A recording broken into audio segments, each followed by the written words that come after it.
आइए बंधुओं, आज पुनः हम सभी इस स्वाध्याय की बेला में सम्मिलित होते हैं और छह ढाला नामक ग्रंथ के प्रथम ढाल के अंतर्गत आज 13वें, 14वें, 15वें और 16वें छंद का स्वाध्याय करते हैं। इसके पूर्व आइए हम सब मिलकर के मंगलाचरण प्रारंभ करते हैं।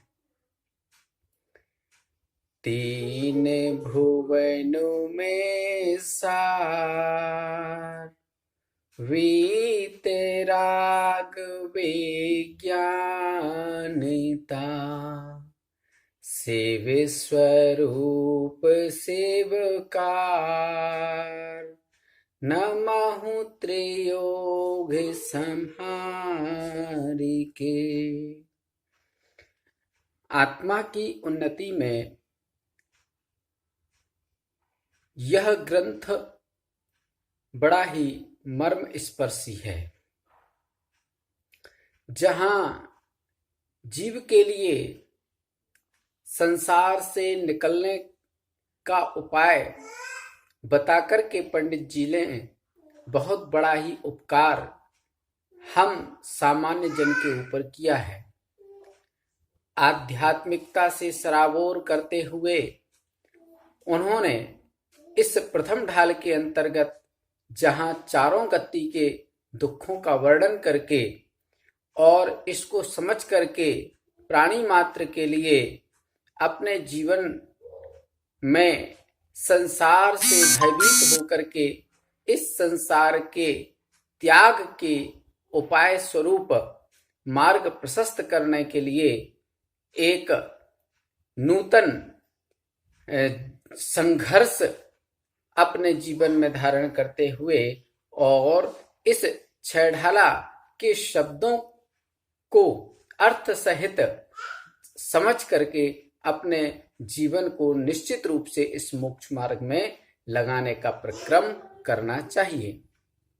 आइए हम पुनः जुड़ते हैं इस ग्रंथ के 13वें छंद की ओर। प्रथम ढाल के जननी उदरे वस्यो नवो मास अंग सकुचिते पाई त्रास निकसत जे दुख पाए घोर तिनको कहत न आवे और। इस छंद के अंतर्गत मनुष्य गति में जो दुख होते हैं, गर्भजन्य और प्रसवजन्य, उसका विवेचन आदरणीय पंडित जी ने किया है।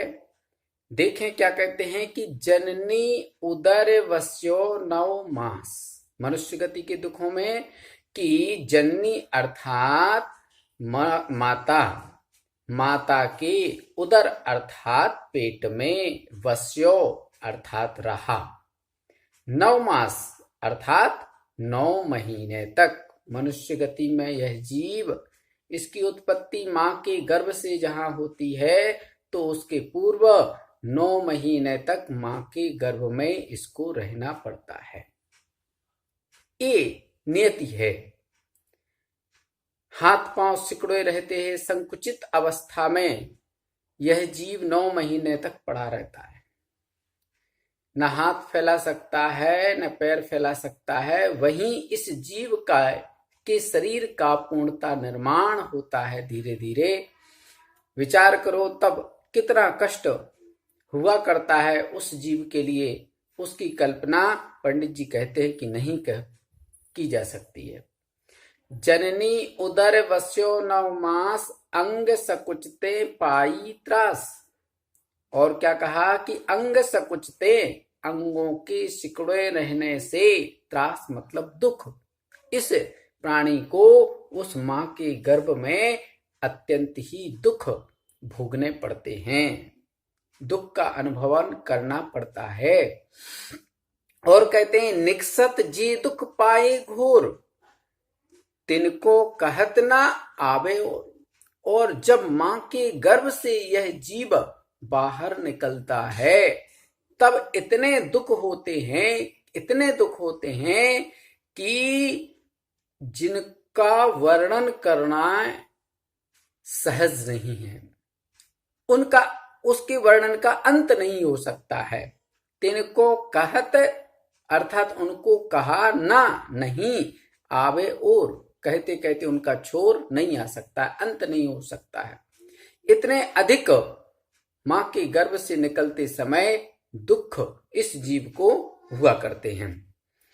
तो इस प्रकार से यह जीव मनुष्य गति में माता के गर्भ में 9 माह तक रहता है और शरीर के सिकुड़े रहने के कारण बहुत कष्ट पाता है।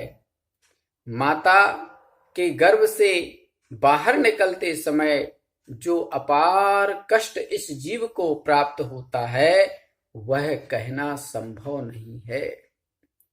सामान्य तौर पर उसका वर्णन नहीं किया जा सकता है। इस प्रकार से मनुष्य गति के दुखों के वर्णन में यह 13वें नंबर का छंद हुआ। अब 14वें नंबर के छंद के अंतर्गत जैसे ही इस जीव का जन्म हो गया तो बाल्यावस्था में, जवानी में और बुढ़ापे में ये तीनों मुख्य अवस्थाएं हुआ करती हैं। उसमें होने वाले दुखों का वर्णन पंडित जी करते हैं। बाल्यपने में ज्ञान न लह्यो, तरुण समय तरुणी रत रहियो, अर्धमृतक समय बूढ़ापनो, कैसे रूप लखे आपनो। कहते हैं कि बालपने में ज्ञान न लह्यो, अर्थात मनुष्य गति में इस जीव ने बालपने में, बालपन अर्थात बचपन अवस्था, बाल्यावस्था में ज्ञान न लह्यो, ज्ञान ही नहीं पाया, अर्थात ज्ञान की प्राप्ति नहीं होती है, अज्ञानी बना रहता है।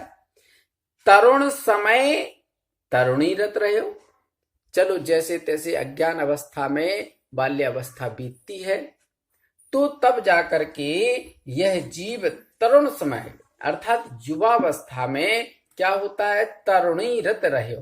तरुणी मतलब स्त्री, अर्थात अपनी स्त्री के साथ, परिवार के साथ, बाल बच्चों के साथ, सभी के साथ क्या हो जाता है, मस्त हो जाता है,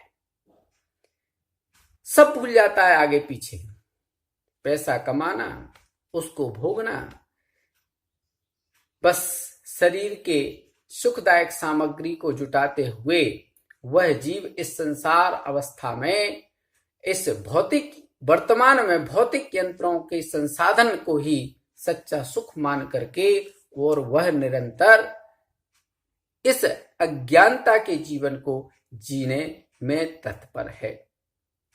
परंतु पंडित जी यहां कहते हैं कि बालपने में ज्ञान न लह्यो, तरुण समय तरुणीरत रह्यो, और द्वितीय पंक्ति में कि अर्ध मृतक समय बूढ़ापन। चलो यह दूसरी अवस्था स्टेज जो युवावस्था की थी वो भी निकल जाती है और तीसरी स्टेज बुढ़ापे की अंतिम अवस्था आती है इस मनुष्य पर्याय की, तो अर्ध मृतक सम बूढ़ापन, आधे मरे हुए के समान ऐसे वृद्धावस्था में कैसे रूप लखे अपन। सोचता है कि अब मैं धर्म ध्यान में लगूंगा, सब कार्यों से निवृत्त हो गया हूं, तो अब भैया उसका शरीर ही साथ नहीं उसका दे रहा है, तो वो धर्म ध्यान करे तो करे कैसे। वह आत्मा में स्थिर होने का अभ्यास करने की सोच भी सकता हो तो भी वो अभ्यास शरीर के साथ ना देने के कारण संभव नहीं हो पाता है। तो इस प्रकार से आत्मा का स्वरूप किस प्रकार वह देख सकता है, लग सकता है, ऐसा पंडित जी ने इन 3 अवस्थाओं का वर्णन यहाँ किया कि बाल्यावस्था में इस जीव को भले बुरे का ज्ञान नहीं होता। युवावस्था में वह युवा स्त्री के साथ, परिवार के साथ क्या होता है, भोग विलास में लीन रहता है, और वृद्धावस्था तो आधे मरे हुए के समान हो जाती है। ऐसी तीनों अवस्थाओं में यह जीव अपने आत्मा के स्वरूप को कैसे जान सकता है। आइए बंधुओं, अब हम इस ग्रंथ का 15वां छंद, प्रथम ढाल का 15वां छंद देखते हैं, समझते हैं। कभी अकाम निर्जरा करे, भवन त्रिक में सोर तैन धरे, विषय चाहे दावानल दहियो, मरत विलाप करत दुख सहियो। आइए देखते हैं क्या कहते हैं। कभी अकाम निर्जरा करे, इस जीव ने कभी अकाम निर्जरा की। देखिए, निजरा किसे कहते हैं, पहले तो ये समझ लेते हैं कि कर्मों का आत्मा से धीरे धीरे झड़ना या पृथक होना। चूंकि आश्रव और बंध के माध्यम से यह जीव निश्चित रूप से संसार के बंधन में बंध करके सुख और दुख का अनुभवन किया करता है, और कहते हैं जब तक इस कर्म के बंधन को हटाया नहीं जाए तब तक यह जीव इस आत्मा के साथ दुखी बना, इस शरीर के साथ दुखी बना रहता है। तो कहते हैं कि कभी अकाम निर्जरा करे, इसके लिए निजरा करता है। कौन सी निजरा? दो प्रकार की, एक सविपाक और एक अविपाक, जिसको हम अकाम और सकाम के नाम से भी जानते हैं। तो भैया, ये अकाम मतलब बिना काम की, कोई फायदा नहीं उससे, अपने आप जो होती है, और सकाम मतलब फलवान, अर्थात सविपाक निजरा फल सहित, जो आत्म कल्याण के लिए कार्यकारी है, जो त्याग और तप की साधना से निजरा हुआ करती है। तो कभी अकाम निजरा करे, इस जीव ने कभी अकाम निजरा की तो मरने पर क्या हुआ? भवनेत्रिक में सुरतन धरे, अर्थात भवनवासी व्यंतर और ज्योतिषियों में सुरतन देव पर्याय को धारण किया।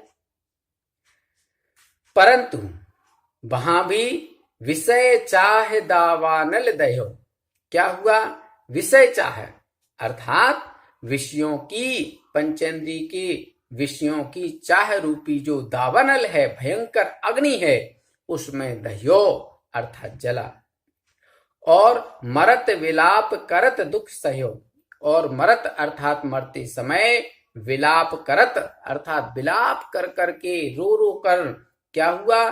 दुख सहयो अर्थात दुखों को सहन किया।